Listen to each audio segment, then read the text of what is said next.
भगवान की बनाई हुई माया है, तो फिर वो हमें खिलाते क्यों उसमें? नहीं, भगवान की बनाई हुई माया नहीं, आपकी रची हुई माया है।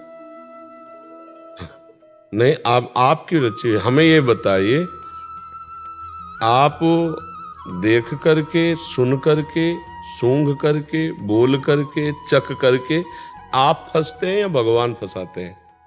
हम ही फंसते हैं, हम ही फंसते हैं। पूरा बाजार है, अगर हम इस बाजार को दोष दें कि गलत बाजार रची गई, तो ये बात गलत है।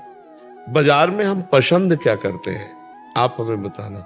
इत्र पसंद करते हैं, श्री जी ठाकुर जी की पोशाक पसंद करते हैं, या हम शराब? आप पसंद क्या?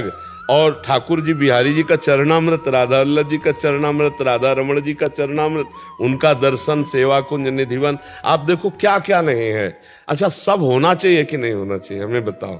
पूर्णता में रसोई और घर है तो शौचालय भी जरूरी है। पूरा संसार जरूरी है। अगर प्रकाश जरूरी तो अंधकार भी जरूरी है। आप हमारी बात समझना। भगवान की छाती से धर्म प्रकट हुआ, पीठ से अधर्म प्रकट हुआ। एक शक्ति देवताओं को बढ़ाती है और एक शक्ति भगवान की दैत्यों को बढ़ाती है।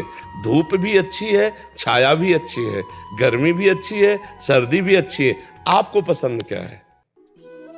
भगवान ने अपना पूरा सृष्टि को संपूर्ण, भगवान पूर्ण है ना, तो उन्होंने पूर्ण रचा है। आप ये नहीं कह सकते कि ये नहीं है। जैसे भगवान के ऊपर नाराज हो कि भगवान अगर ये बनाते ही नहीं तो हम फिसलते क्यों? नहीं भाई, ये ठीक बात नहीं। नहीं, ये बात ठीक नहीं। बात ये है कि हमारी कमजोरी है कि हम फंसे क्यों। हम अपनी माया में फंसे, हमें कोई माया नहीं फंसाए। अब हम पसंद किया बाबागिरी, भगवान के मार्ग, भगवान ने ये दे दिया। आपने पसंद किया गृहस्थ, भगवान ने आपको गृहस्थ दे दिया। भगवान कहाँ फंसाए? आप बताओ, कौन आपको फंसाए? आप ही तो फंसे हो, आप ही फंसे हो। अब हम लोग भगवान को दोष देते हैं। वो पूर्ण है, वो पूर्ण की रचना की है, तो पूर्णता में फिर सब होना चाहिए। अब हमको क्या पसंद है, ये हमें बात देखनी है ना। अब ये थोड़ी, अब जैसे कि जो भगवान ने बनाया है यार, सब खाने के लिए तो बनाया है, तो हम तो सब खाएंगे। तो औरों कुछ बनाया है, नरक, वो भी भोगने के लिए बनाया है, तो वो भी भोगना पड़ेगा। नहीं, कैंसर, हार्ट फेल, ये भी तो भगवान ने बनाया है, तो इसकी भी तैयारी रखो। अगर बचना है दुख से तो भी सही मार्ग को चयन करना आपको पड़ेगा। अच्छा, भगवान ने जो विराट रूप अर्जुन जी को दिखाया है, वो अर्जुन को पहले से पता है कि हमारे श्री कृष्ण कौन है, लेकिन अर्जुन को निमित्त बना के भगवान ने हमको दिखाया है। सही पूछो तो हमको दिखाया है। अर्जुन जी और भगवान दो नहीं है। नर नारायण बद्रिका आश्रम में एक साथ तप करने वाले दोनों महापुरुष हैं।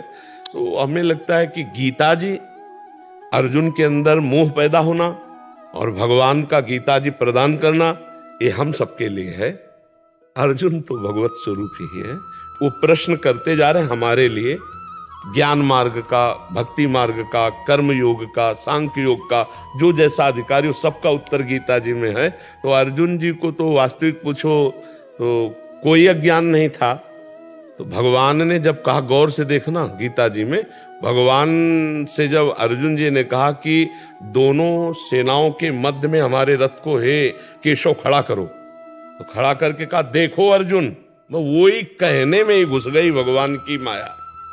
देख अर्जुन, अरे ये तो सब हमारे रिश्ते नाते, चाचा ताऊ, इनको मारूंगा। और अभी तक दिव्यास्त्र जो समेट रहे थे, तो किनके लिए समेट रहे थे? इन्हीं के लिए तो समेट रहे थे। तब नहीं मोह हुआ, जब भगवान ने कहा देख अर्जुन, तब हुआ। इसका मतलब भगवान गीता वहां प्रकट करना चाहते हैं अर्जुन के हृदय में मोह पैदा करके। वो विराट, वो महिमा, वो सब हमको दिखा रहे हैं। हम जाने कि हमारे प्रभु कैसे हैं, हमारे प्रभु कौन है। तो देखो, भगवान के विविध रूप हैं। कोई भगवान के सौम्य रूप का उपासक है, कोई घोर रूप का उपासक है। कोई भगवान को पुत्र मानता है, कोई भगवान को पिता मानता है, कोई भगवान को मित्र मानता है, कोई भगवान को पति मानता है, कोई भगवान को प्रीतम मानता है। अगर भगवान इतने सब रूपों में ना हो तो हम सबकी भावना कैसे पूर्ण हो? तो हमें लगता है कि गलती अपनी है, सुधारना अपने को है। हम भगवान पर व्यर्थ का दोष देते हैं।